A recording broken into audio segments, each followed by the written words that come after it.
तो आप इसको सॉल्व करने की कोशिश कीजिए और बताइए इसका आंसर क्या है। फिर मैं इसकी अप्रोच भी दिखाऊंगा, फिलहाल आप इसको ट्राई कीजिए।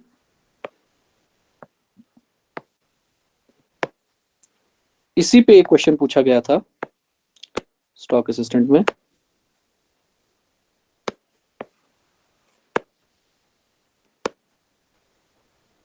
और जो एसआई फाइनेंस के एडमिट कार्ड्स हैं, लिंक एक्टिवेटेड है, अभी शायद कुछ इशू आ रहा है, आई थिंक सुबह तक शायद रिजॉल्व हो जाएगा, कल आप ट्राई कर लेना, लेकिन लिंक एक्टिवेट हो गई है। ठीक है, किसी ने आप में से फिल किया हो फॉर्म? मैंने किया था एंड मैं सोच रहा हूँ कि एग्जाम देने जाऊं, but let us see, maybe I will change my mind again.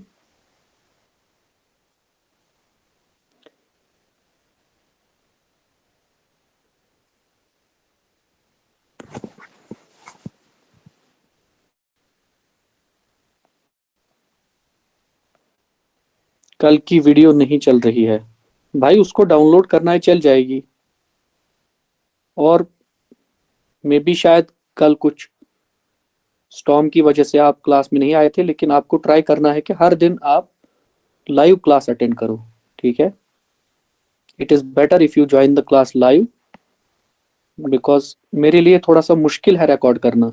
अब एक स्टूडेंट की मेहरबानी है, वो रिकॉर्ड कर रहा है, अदरवाइज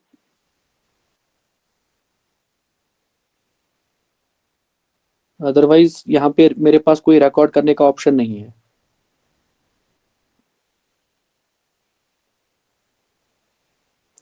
बताइए इसका आंसर क्या है। A sum of money doubles itself at compound interest in 5 years. In how many years it will become 8 times? किसी ने सॉल्व किया? 20।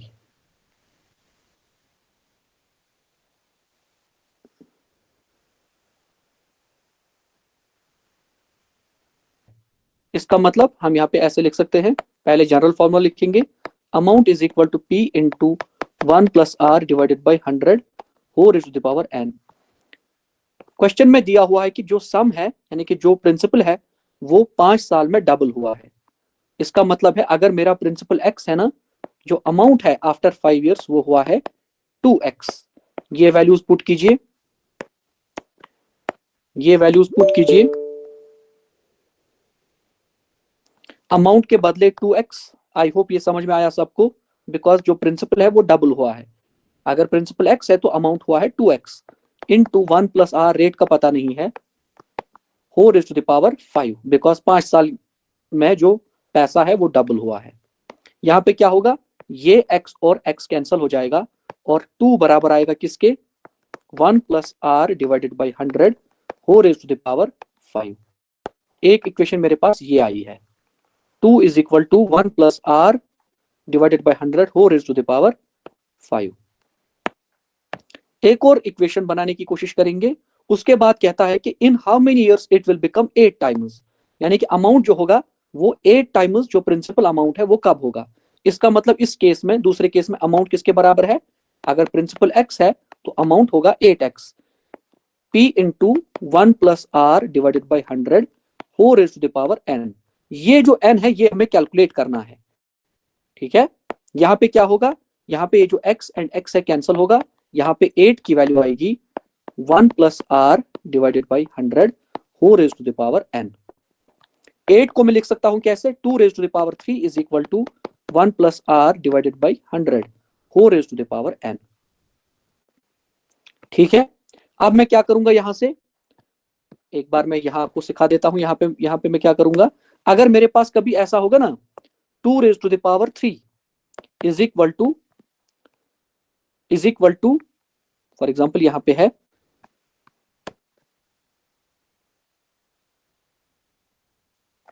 ऐसे लिखते हैं, X cube is equal to 64। जो ये क्यूब है ना, अगर मुझे इसको हटाना है, मैं इसको इस तरफ ट्रांसफर करता हूं। ठीक है, एक्स की वैल्यू आती है फिर क्यूब थ्रू टॉप 64, यानी कि जो ये 3 है ना, ये इस तरफ बन जाता है क्यूब थ्रूट।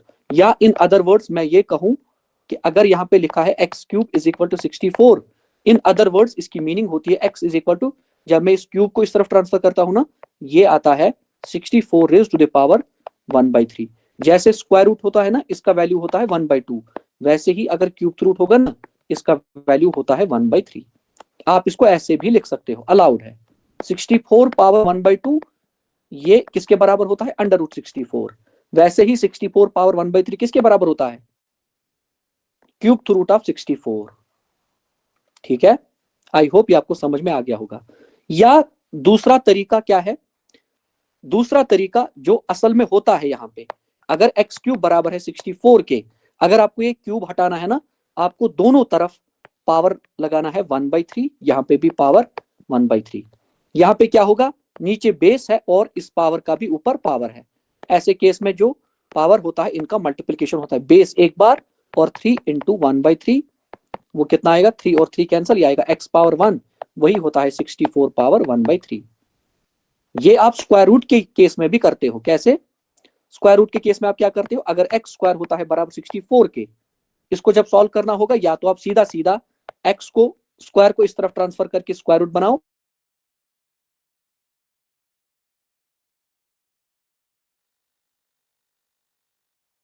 अगर आपको लेफ्ट हैंड साइड में पावर कैंसिल करना है तो उसका रेसिप्रोकल आपको पावर लेना है। अगर x पावर 4 फॉर एग्जांपल किसी वैल्यू के बराबर है, या अगर आपको इस 4 को कैंसिल करना है ना, आपको इसका पावर लेना है 1/4 और इस तरफ भी पावर लाना है 1/4। यहाँ पे 4 इंटू 1/4 जो है ना, वो उसकी वैल्यू आएगी 1। x पावर 1 जो होता है वो x के बराबर ही होता है। ये पॉइंट समझ में आया गाइज?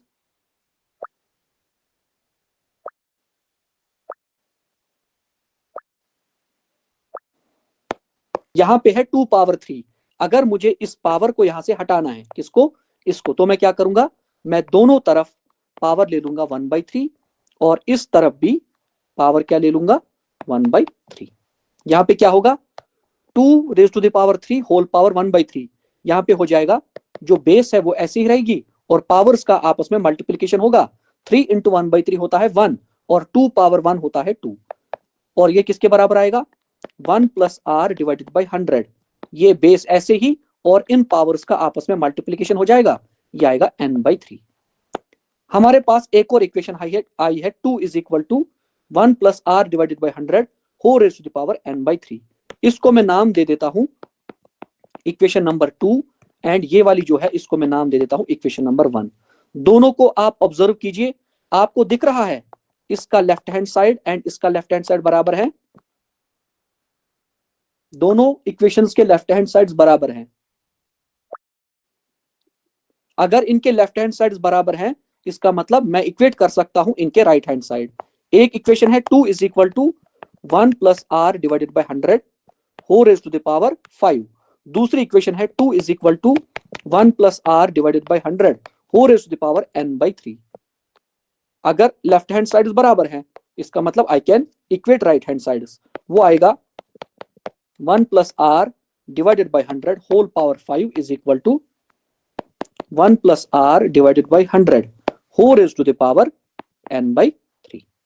अब यहां से एक और चीज, इस before I write the answer, एक और छोटी सी चीज, वो क्या है?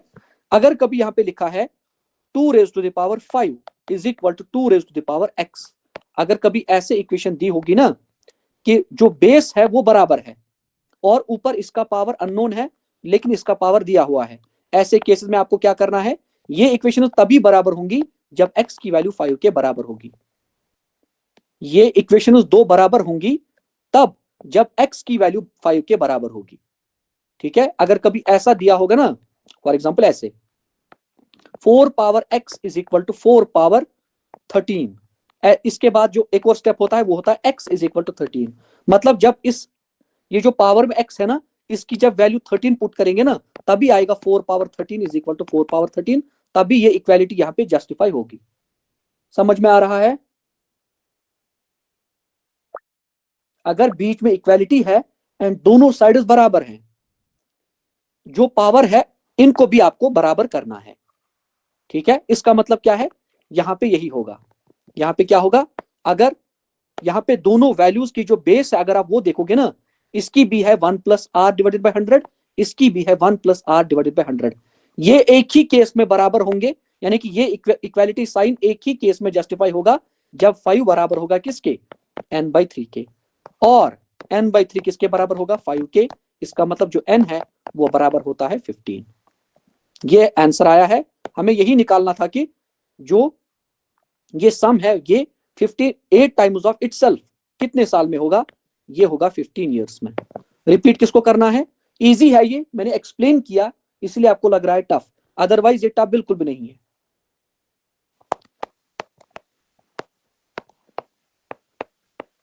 To the power n, amount है 2x, प्रिंसिपल है x, और रेट पता नहीं है, रेट ऐसे ही लिखना है।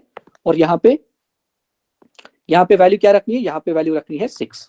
ठीक है, ये और ये कैंसल, यहाँ पे इसका मतलब इक्वेशन आएगी आपके पास, इक्वेशन आएगी 2 is equal to 1+r divided by 100 whole raise to the power 6। ठीक है, एक इक्वेशन आपके पास ये आई है। दूसरी कंडीशन क्या है, दूसरी कंडीशन है अमाउंट हुआ है 64 टाइम्स ऑफ इटसेल्फ, अमाउंट हुआ है 64 टाइम्स ऑफ इटसेल्फ। इसका मतलब अमाउंट हो गया है 64 टाइम्स ऑफ इटसेल्फ, अगर प्रिंसिपल x है तो 64 times of x into 1+r divided by 100। लेकिन टाइम पीरियड कितना लगा है ये पता नहीं है, इसलिए मैंने n रखा है। ये x और x कैंसल, आंसर आएगा 64 is equal to 1+r divided by 100 whole raise to the power n। ये है इक्वेशन नंबर 2। जरा इक्वेशन नंबर 1 को यहां पे लाइए, एक सेकेंड। इक्वेशन नंबर 1 है 2 is equal to, equation number 1 है 2 is equal to 1+r divided by 100 whole raise to the power 6। ये है इक्वेशन नंबर 1, ये है इक्वेशन नंबर 2। ये जो इक्वेशन नंबर 2 है ना, जरा इसको देखिए, ये जो 64 है ना, मैं इसको लिख सकता हूं 2 रेज़ टू द पावर 6। क्यों, क्योंकि जब आप 2 को 6 बार खुद से मल्टीप्लाई करोगे ना वो 64 आता है। 2 2 4, 4 2 8, 8 2 16, 16 2 32, 32 इंटू 2 होता है 64। इसका मतलब जो इक्वेशन नंबर 2 है ना, मैं इसको लिख सकता हूं 2 power 6 is equal to 1+r divided by 100 whole raise to the power n। अभी मैंने आपसे क्या कहा था, अभी 2 मिनट पहले मैंने आपसे कहा था अगर आपको ये पावर कैंसिल करना है ना, आपको दोनों तरफ पावर लाना है 1/6, इसका उल्टा पावर, और यहां पे भी इसका भी पावर 1/6। ये 6 इंटू 1/6 1 होता है, इसका मतलब यहां पे आएगा 2 is equal to 1+r divided by 100, और यहां पे इनका मल्टीप्लीकेशन होगा, ये आएगा n/6। यहां पे भी 2 is equal to 1+r divided by 100 whole power 6, यहां पे 2 is equal to 1+r divided by 100 whole power n/6। अगर इनका लेफ्ट हैंड साइड बराबर है, इसका मतलब हम राइट हैंड साइड को इक्वेट कर सकते हैं, यानी कि 1+r divided by 100 whole power 6 is equal to 1+r divided by 100 whole power n/6। अभी मैंने क्या कहा था, अगर दोनों की बेस बराबर है पावर्स को भी बराबर होना है। इसका मतलब आप लिख सकते हो 6 is equal to n divided by 6 और n/6 इज इक्वल टू 6। इसका मतलब n is equal to 36 years. यही है इस क्वेश्चन का आंसर। समझ में आया? एग्जैक्ट मैंने दूसरा क्वेश्चन भी ऐसा ही दिखाया आपको। अब सॉल्व करना आएगा। मैं हर कोई स्टेप ऐसे इसलिए लिखता हूं बिकॉज यहाँ पे कुछ बिगनर्स, उनको यहाँ पे कंफ्यूजन नहीं होनी चाहिए बिगनर्स को, है ना। ये क्वेश्चन पूछा गया था, ये मैंने पेपर से ही लिया है, इसको आप सॉल्व करने की कोशिश कीजिए। लेकिन यहाँ पे कुछ और निकालना है, लेकिन जो प्रोसीजर है ना मोटा मोटा वो यही है, मतलब थोड़ा सा समवट इसी कॉन्सेप्ट पे बेस्ड एक क्वेश्चन है, लूजली बेस्ड, वो आप बोल सकते हो।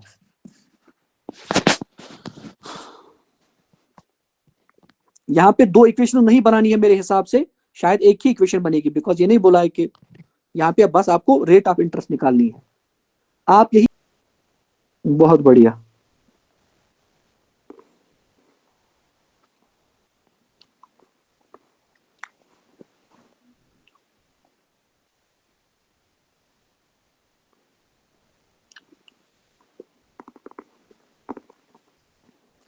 सबने किया इसको या मैं सॉल्व करूं?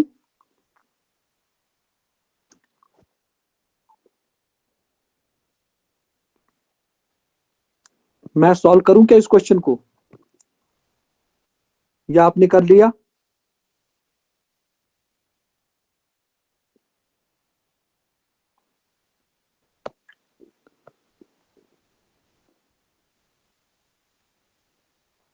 यहां पे अमाउंट की फॉर्मूला लिखनी है, amount is equal to P into 1 plus R divided by 100 whole raise to the power n।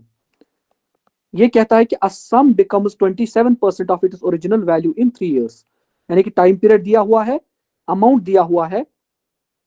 अगर प्रिंसिपल x है तो अमाउंट होगा 27x is equal to principal x into 1 plus R ही कैलकुलेट करना है, और जो n है वो है 3। ठीक है, ये x और x कैंसल, यहाँ पे क्या है, उसके बाद क्या होगा, जो 27 है ना, इसको आप क्या लिख सकते हो, इसको आप लिख सकते हो 3 power 3, 3 cube, because 3 into 3 into 3 होता है 27 is equal to 1 plus R divided by 100 whole raise to the power 3। ठीक है, इस पावर को कैंसिल करने के लिए अभी मैंने कहा था, इस पावर को कैंसिल करने के लिए अभी मैंने कहा था क्या करना है, यहां पे भी 1/3 और इस तरफ भी 1/3। 3 इंटू 1/3 क्या होता है, वो होता है 1, एंड 3 पावर 1 किसके बराबर होता है, 3 के बराबर होता है।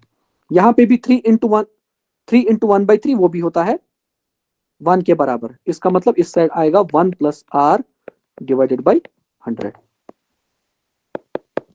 ठीक है, इसके बाद थोड़ा सा सॉल्व कीजिए, और 100 इंटू 1 होता है 100 प्लस आर डिवाइडेड बाई 100। जो 100 है इसको इस तरफ लाइए, मल्टीप्लीकेशन, ये आएगा 300, और ये 100 जब हम इसको इस तरफ ट्रांसफर करेंगे, ये आएगा -100 is equal to R. 300 minus 100 होता है 200 is equal to R. Since ये रेट है, इसका मतलब ये है परसेंटेज वैल्यू।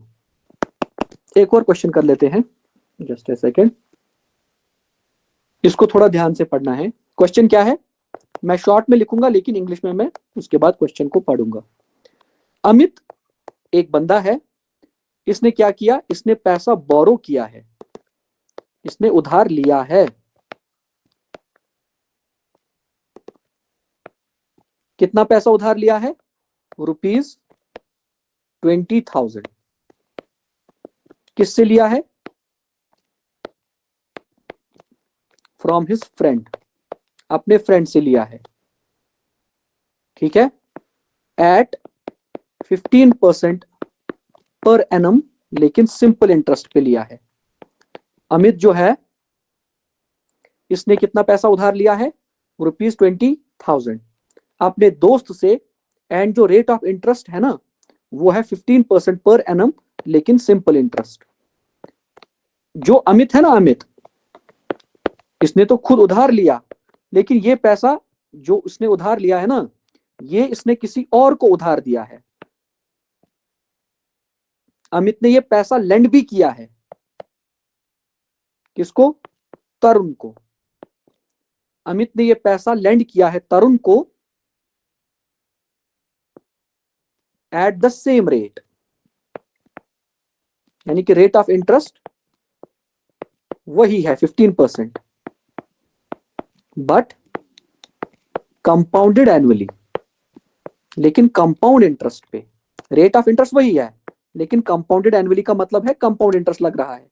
खुद पैसा लिया है सिंपल इंटरेस्ट पे, लेकिन आगे जो पैसा दिया है ना, बराबर उतना पैसा दिया है 20,000, रेट ऑफ इंटरेस्ट भी वही है, लेकिन कंपाउंड इंटरेस्ट पे पैसा दिया है आगे। ठीक है, हमें बताना है ये जो अमित है ना, इसको कितना फायदा हुआ। फाइंड हिज गेन, परसेंटेज नहीं, वैल्यू आपको निकालनी है आफ्टर 2 years, 2 साल बाद आपको बताना है जो अमित है ना, इसको कितने का फायदा हुआ है। सॉल्व कीजिए। अगर आप चाहो तो मैं ऑप्शंस भी लिख रहा हूं आपके लिए। ये रुपीज में है, 324, 604, 572, 450। इसमें सिंपल इंटरेस्ट भी आ गया एंड कंपाउंड इंटरेस्ट भी आ गया। ऐसे क्वेश्चंस भी एग्जाम में पूछे जाते हैं। सॉल्व कीजिए इसको।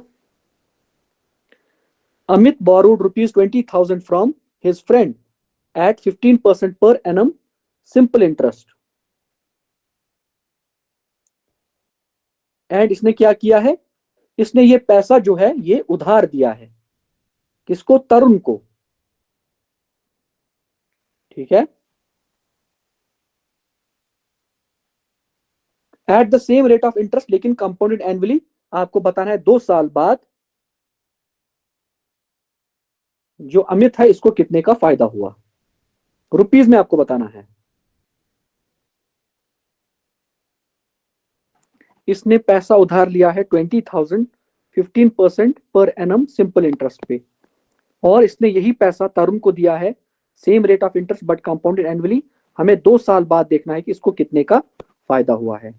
जरा इस अमाउंट का सिंपल इंटरेस्ट कैलकुलेट कीजिए फॉर 2 इयर्स, कितना आएगा, 15% इसका कितना होगा, इसका 10% हो गया 2,000 और 5% हो गया, ये तो हो गया 10%, 5% कितना होगा, इसका आधा यानी कि 1,000।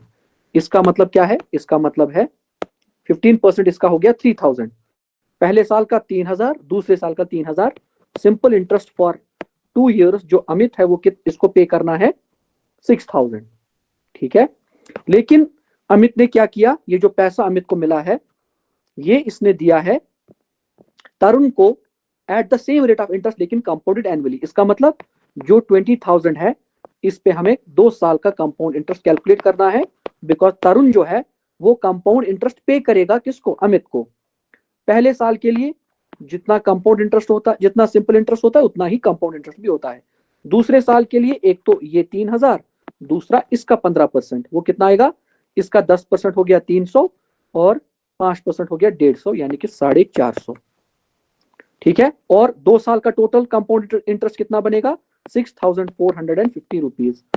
तरुण जो है वो अमित को कितना इंटरेस्ट देगा, एक तो जो पैसा है वो तो, एक तो जो प्रिंसिपल अमाउंट है वो तो वापस देना ही देना है, उसके ऊपर इंटरेस्ट पे करना है कितना, 6,440 रुपीज। और जो अमित है इसने खुद पैसा सिंपल इंटरेस्ट पे उठाया है, इसको एक तो वापस करना है 20,000, दूसरा इसको ये जो इंटरेस्ट है वो कितना देना है 6,000। इसने खुद रिसीव किया तरुण से कितना इंटरेस्ट, 6,450, लेकिन आगे जो इसको इंटरेस्ट है ना वो कितना देना है, 6,000 रुपीज। इसका मतलब इसके पास बचा कितना, इसके पास बचा 450, यही इसका गेन है। समझ में आया, इतना सिंपल क्वेश्चन था ये, समझ में आया या रिपीट करना है गाइस, यार कुछ तो रेस्पॉन्स दिया करो। I know you are all, क्या कहते हैं उसको, डेफ एंड डम, आप सारे गांधी के बंदर हो, लेकिन फिर भी बोलना कुछ चाहिए। रिपीट करना है, हाँ भाई रिपीट करना है, आगे जाना है, क्लास बंद करनी है, म्यूजिक चलाना है, मैं कुछ भी कर सकता हूँ क्लास में। एक और जो फॉर्मूला है वो जो इसमें यूज होती है, वैसे कभी कभी यूज हो जाती है, इसको आप नोट कीजिएगा, compound interest minus simple interest, 2 साल का कंपाउंड इंटरेस्ट माइनस 2 साल का सिंपल इंटरेस्ट, ठीक है। 2 साल का कंपाउंड इंटरेस्ट माइनस 2 साल का सिंपल इंटरेस्ट, इसीलिए मैं इसको लिख रहा हूं 2 इयर्स। यानी कि अगर आपने 2 साल का कंपाउंड इंटरेस्ट कैलकुलेट किया एंड 2 साल का सिंपल इंटरेस्ट कैलकुलेट किया, उसके बाद डिफरेंस निकालनी चाहिए। शॉर्टकट इसके लिए होता है PR² divided by 100², PR² divided by 100²। जरा इस वाले क्वेश्चन पे इसको लगाइए एक बार जल्दी। टाइम है वो है 2 इयर्स। ये जो पैसा है और ये जो कंडीशंस है ना, इस पे मान लीजिए ये है सिंपल इंटरेस्ट मुझे कैलकुलेट करना है, और यही जो वैल्यूज है ना, वैल्यूज यही हैं, लेकिन यहां पे रेट ऑफ इंटरेस्ट आएगा पर एनम कंपाउंडेड एनुअली, और जो टाइम पीरियड है वो है 2 इयर्स। लेकिन इस वाले केस में अब मुझे कैलकुलेट करना है क्या, कंपाउंड इंटरेस्ट। अगर मैं ये कैलकुलेट करूं और ये कैलकुलेट करूं, उसके बाद इन दो वैल्यूज की डिफरेंस कैलकुलेट करना चाहूं, इंस्टेड कि मैं इसकी फॉर्मूला लगाऊं उसके बाद इसको कैलकुलेट करूं उसके बाद इसकी फॉर्मूला लगाऊं, मेरे पास शॉर्टकट क्या है, PR² डिवाइडेड बाय 100²। जरा एक बार है 20,000, रेट कितनी थी, रेट थी 15, लेकिन ये फिर से देखिए रेट्स यहाँ पे सेम होनी चाहिए, principal same, rate same, time period same. I hope ये आपको समझ में आया है ये फॉर्मूला कब लगानी है। पैरामीटर सेम होने चाहिए और उसके बाद फॉर एग्जांपल क्वेश्चन में दिया होगा कि प्रिंसिपल इतना है, रेट इतनी है और टाइम इतना है, बताइए सिंपल इंटरेस्ट कितना आएगा। उसके बाद कहेगा प्रिंसिपल यही है, रेट ऑफ इंटरेस्ट यही है, लेकिन कंपाउंड एनुअली, टाइम पीरियड भी यही है, बताइए कंपाउंड इंटरेस्ट कितना है। उसके बाद बोलेगा बताइए इनकी डिफरेंस क्या है। वैसे क्वेश्चन में आप ये शॉर्टकट लगाओगे, शॉर्टकट क्या है, P R square divided by 100 square. P का स्क्वायर नहीं है, आर का है एंड 100 का है। यहां पे लगाइए इसको, आर है 15, ये आएगा 15 इंटू 15 डिवाइडेड बाई 100 इंटू 100। दो जीरो कैंसल, दो जीरो कैंसल। 15 स्क्वायर होता है 225 इंटू 2 होता है ना 450। समझ में आया। एक और शॉर्टकट, ठीक है, एक और शॉर्टकट क्या है, अगर अब कंपाउंड इंटरेस्ट, क्वेश्चन यही है, क्वेश्चन यही है, लेकिन अब आपसे यहां पे जो टू ईयर्स है ना, इसके बदले है यहां पे फॉर एग्जांपल 3 ईयर्स, और यहां पे भी है 3 ईयर्स, यानी कि principal same, rate of interest same, time period है 3 ईयर्स। आपसे कहा जाए बताइए simple interest in this case and compound interest in this case, उसके बाद इनकी डिफरेंस बताइए। इंस्टेड कि आप इसको अलग से कैलकुलेट करो, इसको अलग से कैलकुलेट करो, उसके बाद इनकी आप डिफरेंस कैरी आउट करो, इट इज बेटर कि आप एक शॉर्टकट याद रखो, compound interest minus simple interest for 3 years किसके बराबर होता है, P R square divided by 100 square into 300 plus R divided by 100। इस शॉर्टकट को भी आप याद रखिएगा। वैसे उतना ज्यादा ये यूजफुल नहीं है जितना वो 2 ईयर्स वाला है, लेकिन फिर भी आप इसको नोट डाउन करके रखिए, शायद कभी इसकी जरूरत पड़ जाए एग्जाम में, यू नेवर नो। नोट कीजिए इसको भी। उसके बाद वी विल मूव फॉरवर्ड, एक और क्वेश्चन कर लेते हैं।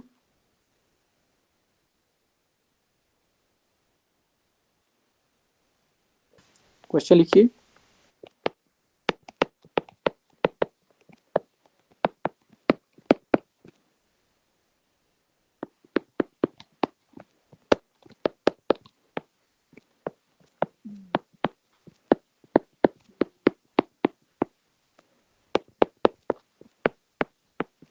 ये भी मैं बता दूं एक और हिंट, जो इस तरफ है ना ये, इसकी वैल्यू गिवन है, ये मैं हिंट आपको दे रहा हूं।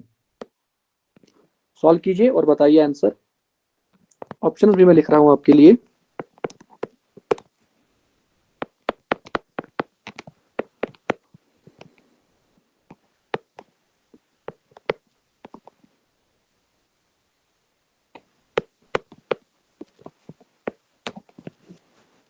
सॉल्व कीजिए इसको जल्दी।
The difference between simple interest and compound interest on a certain sum of money for 2 years at 4% per annum is rupees 1. The sum is, sum आपको कैलकुलेट करना है।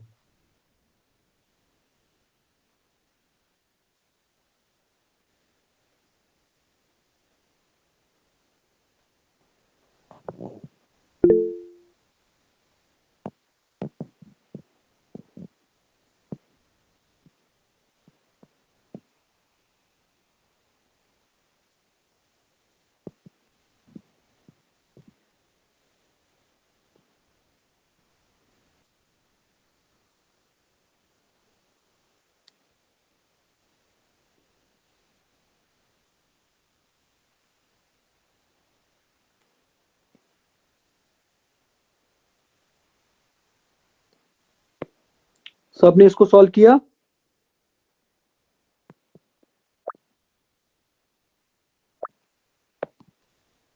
बढ़िया। एक और क्वेश्चन कीजिए। एक और क्वेश्चन यहाँ पे ऐसे ही दिख गया। सर यानी तोगुई कौन सा? ये वाला? यह आया अहनस इसमें दिया हुआ है difference between compound interest and simple interest for 2 years। Rate भी दी हुई है और डिफरेंस भी दी हुई है। मैंने शॉर्टकट जो लिखवाया था वो लिखाया था compound interest minus simple interest, यानी कि 2 साल का कंपाउंड इंटरेस्ट जब आप कैलकुलेट करोगे और 2 साल का सिंपल इंटरेस्ट अगर आप कैलकुलेट करोगे, इसकी जो डिफरेंस है वो किसके बराबर होती है? P R square divided by 100 square. Difference given है ना ₹1। इसका मतलब इस तरफ आपको क्या लिखना है? 1 इज इक्वल टू प्रिंसिपल। आपको कैलकुलेट करना है रेट जो है वो है 4 इसका स्क्वायर डिवाइडेड बाई नीचे 100 इंटू 100। 2 2s 4, अगर आप 2 से काटना चाहो, 2 5s 2 zeros, 2 1s 2 2s 4 2 5s 10। उसके बाद सीधा सीधा 4 से या 2 से 2 2s 4 2 5s 2 zeros 2 1s 2 2s 2 5s 25 into 25 हो गया ना 625। इसको आप इस तरफ ट्रांसफर कीजिए, आएगा 625 इज इक्वल, यहाँ पे बचा पी, ये है इसका आंसर। ठीक है, इजी ही लग रहा है।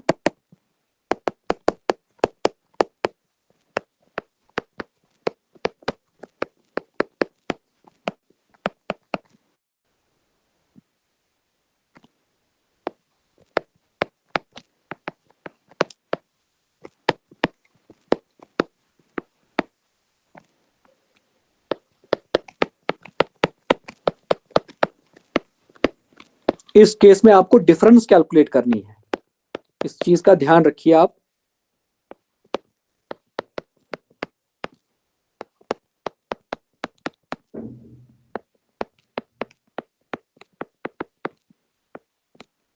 Difference between compound interest and simple interest on ₹10,000 for 3 years at 5% per annum is। यानी कि क्वेश्चन कह रहा है कि पहले आप 3 साल का सिंपल इंटरेस्ट कैलकुलेट कीजिए। ताहिरा, अगर डिफरेंस है तो रुपीज में होगी, आप परसेंटेज में वैल्यू क्यों लिख रहे हो? है?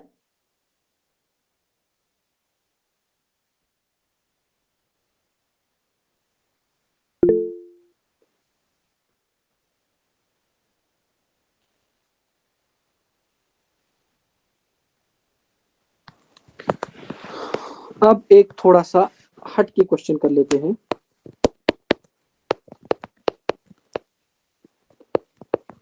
एक पर्सन है उसका नाम है, एक पर्सन है उसका नाम है आकाश।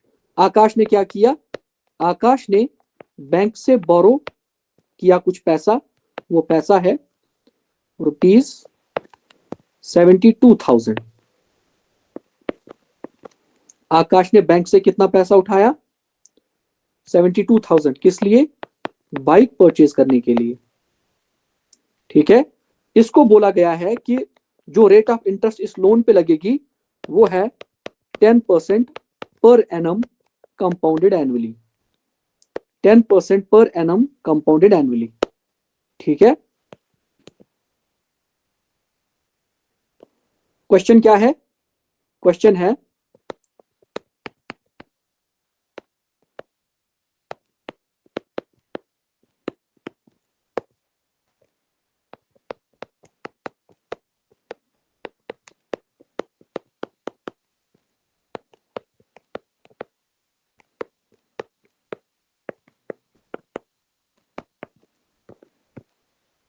व्हाट पेमेंट, मतलब जो अमाउंट है 2 साल एंड 4 महीने बाद, यानी कि इसने इतने टाइम के लिए लोन लिया है, आपको बताना है 2 साल और 4 महीने बाद जो अमाउंट है वो कितना पे करेगा। ये अमाउंट मतलब प्रिंसिपल प्लस इंटरेस्ट। पहले आपको इंटरेस्ट कैलकुलेट करना है, कंपाउंड इंटरेस्ट।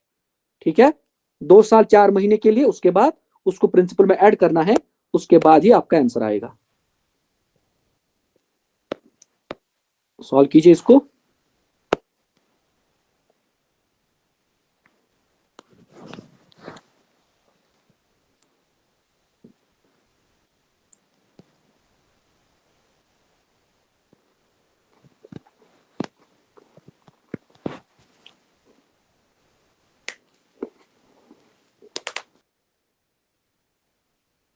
प्रिंसिपल को ऐड करके।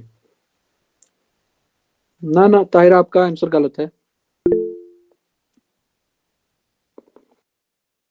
अफशान नहीं,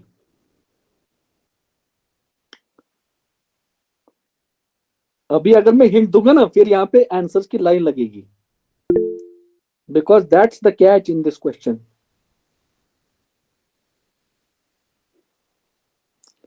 ना बर्शिना ना, गलत आंसर है।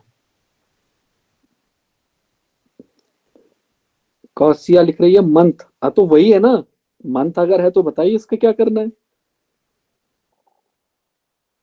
डिवाइडेड बाय 12, यहाँ पे मत मत लिखिए डिवाइडेड बाय 12, आप कीजिए फिर, अगर जो भी आपको आपके दिमाग में आ रहा है आप कीजिए फिर।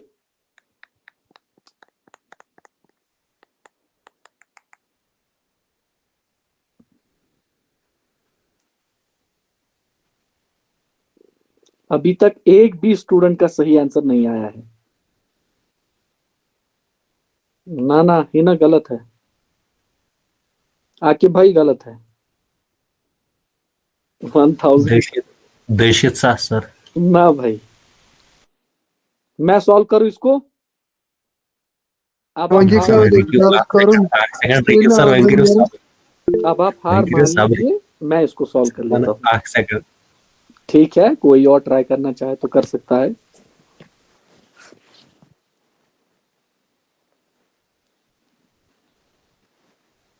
स्टूडेंट है, उसने आंसर सही दिया है।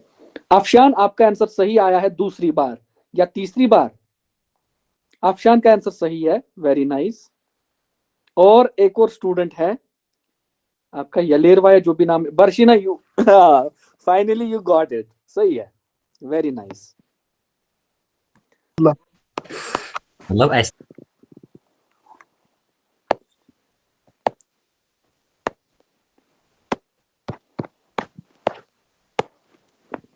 क्वेश्चन इजी है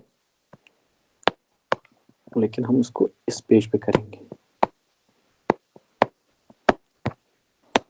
आकाश जो है, इसने क्या किया है, इसने बैंक से पैसा लिया है ₹72,000 और जो रेट ऑफ इंटरेस्ट है वो है 10% पर एनम कंपाउंडेड एनुअली।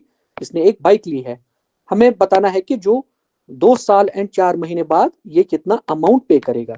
इसको कैसे सॉल्व करेंगे, हम लिखेंगे यहाँ पे प्रिंसिपल 72,000। ठीक है, ये हो गया पहले साल का इंटरेस्ट, दूसरे साल का, एंड यहाँ पे देख लेते हैं, लेकिन फिलहाल आप यहाँ पे 3 रखिए।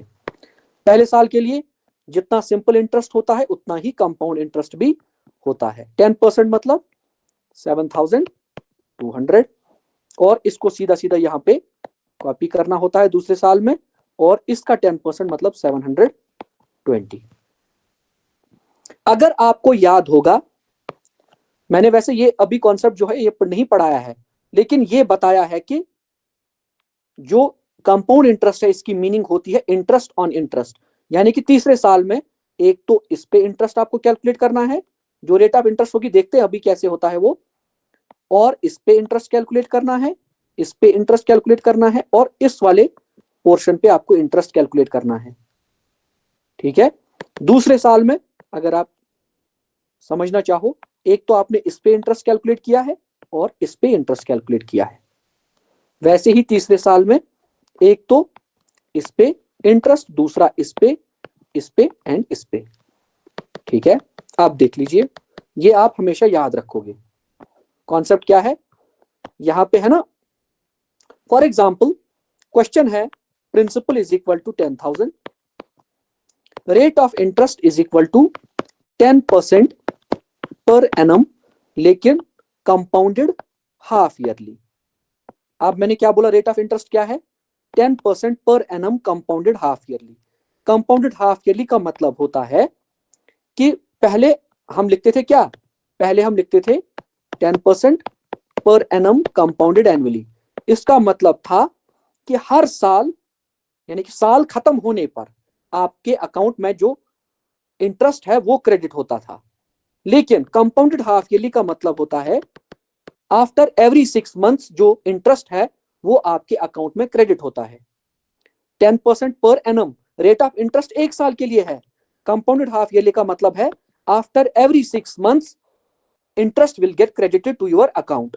अगर हर 6 महीने बाद इंटरेस्ट आपके अकाउंट में क्रेडिट होता है, पर एनम जो रेट है ये 1 साल के लिए है।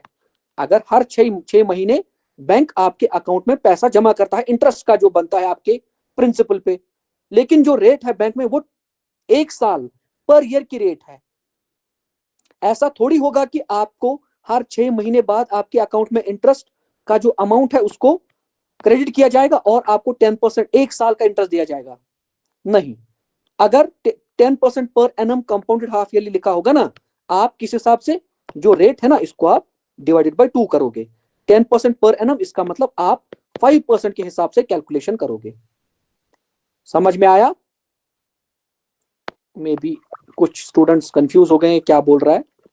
एक क्वेश्चन कर लेते हैं, we will come back to this question. ये तो इजी है फिर, लेकिन कॉन्सेप्ट समझते हैं उसके बाद वापस आते हैं, घबराइए मत। कर लेते हैं एक क्वेश्चन, इसमें क्या है।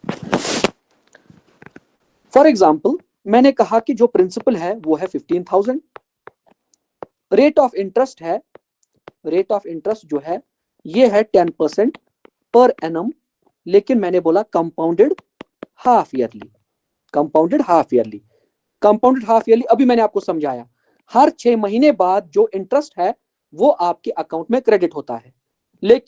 लेकिन जो बैंक है उसने जो रेट ऑफ इंटरेस्ट आपको बताई है ना वो पूरे साल की बताई है। रेट ऑफ इंटरेस्ट आपको पूरे साल की बताई है। अब मान लीजिए टाइम पीरियड है 1 ईयर, टाइम पीरियड है 1 ईयर, एंड हमें क्या कैलकुलेट करना है, हमें बताना है कंपाउंड इंटरेस्ट कितना है। अभी मैंने आपसे क्या कहा, अगर कंपाउंडेड हाफ ईयरली लिखा है, जो रेट है ना इसको आपको आधा करना है। रेट को क्या करना है, आधा। अगर पूरे साल में आपको 10% मिलता है, आधे साल के लिए 6 मंथ्स के लिए आपको फिर 5% मिलेगा। ठीक है, इसका मतलब है यहां पे 6 मंथ्स, पहला जो इंटरेस्ट आपकी अमाउंट, इस जो आपने अमाउंट डिपॉजिट किया है ना वो पहले जब 6 मंथ्स कंप्लीट हो जाएंगे आपके अकाउंट में वो क्रेडिट होगा। उसके बाद और 6 मंथ्स कंप्लीट होंगे, उसके बाद फिर से इंटरेस्ट आपके अकाउंट में क्रेडिट होगा। इसका मतलब अगर कंपाउंडेड हाफ ईयरली क्वेश्चन है एंड टाइम है 1 ईयर, ये ऐसा ही क्वेश्चन है जैसा आप सॉल्व करते थे इन केस ऑफ 2 इयर्स, लेकिन बस यहां पे क्या है, रेट को आधा करना है। समझ में आया? मैं इसको सॉल्व कर भी देता हूं आपके लिए, 15,000 का 10% है 1 साल के लिए, इसको आधा करना है, 5% रेट ऑफ इंटरेस्ट कैलकुलेट करनी है। इसका 5% होता है 750। इस 750 को यहां पे भी, और इसका 10% है 75, ये आएगा 37.5।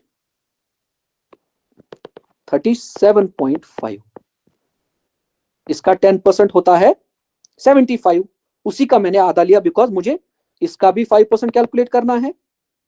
ये 15,000 जो है ना, अब मेरे पास इस रेट को अब फॉरगेट इट, अब आपके पास रेट है ये, इसके हिसाब से कैलकुलेशन करनी है।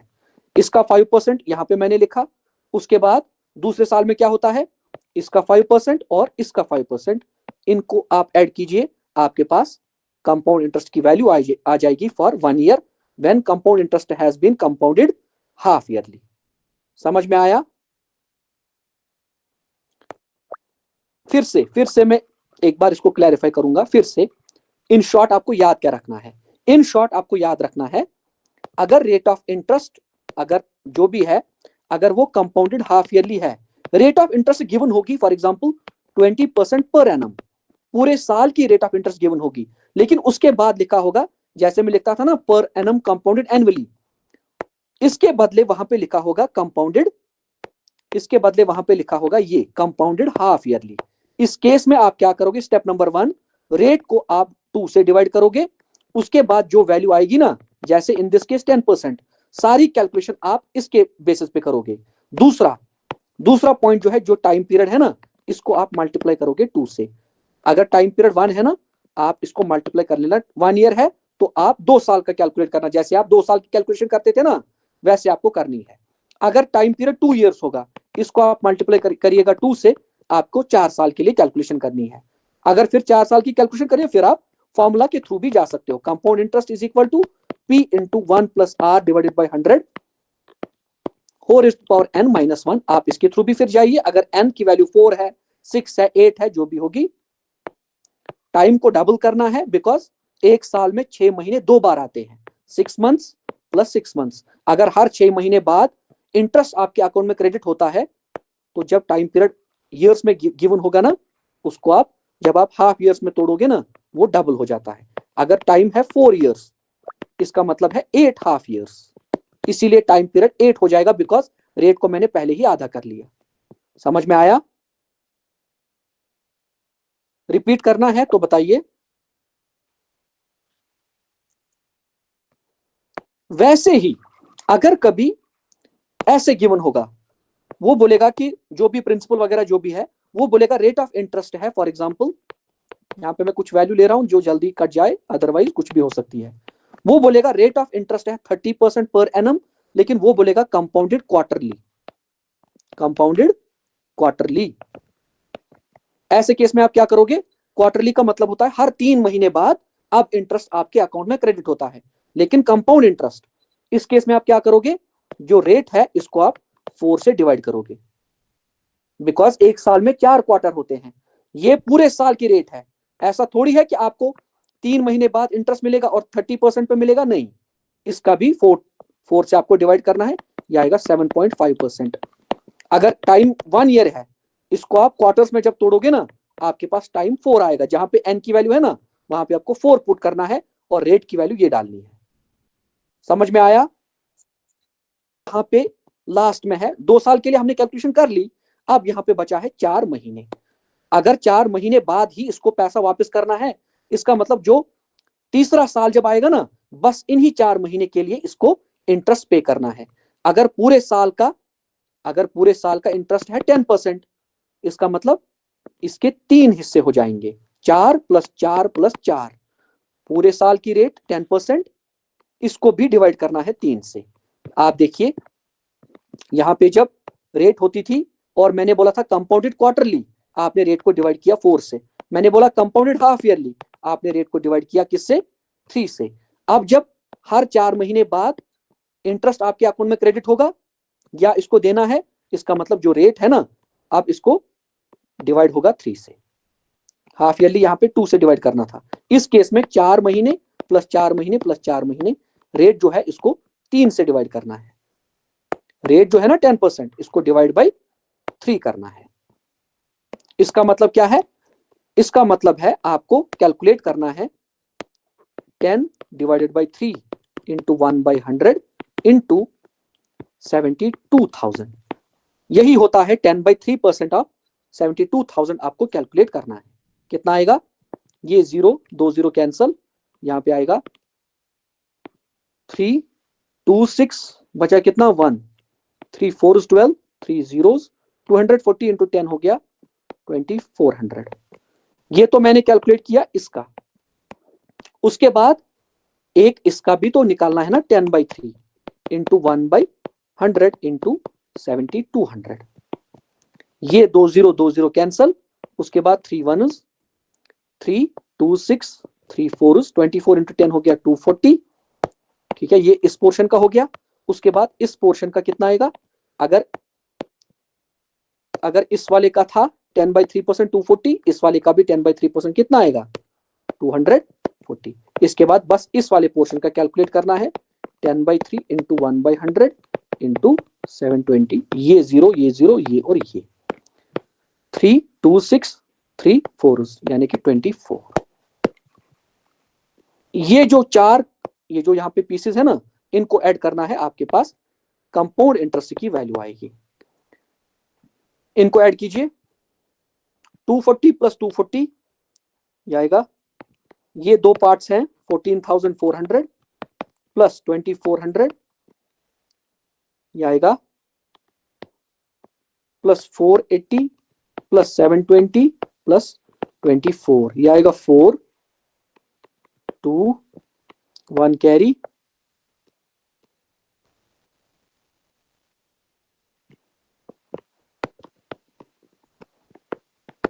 18,024। ये इंटरेस्ट मैंने सही निकाला या गलत निकाला?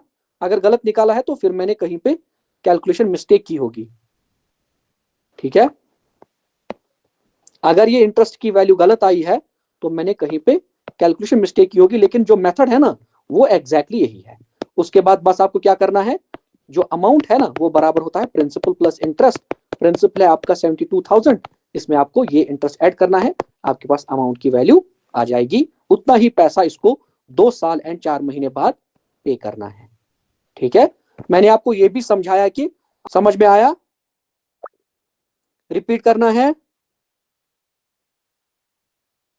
आज की क्लास को यहीं तक रखते हैं। आई एम एग्जॉस्टेड, मैं थक गया बहुत ज्यादा।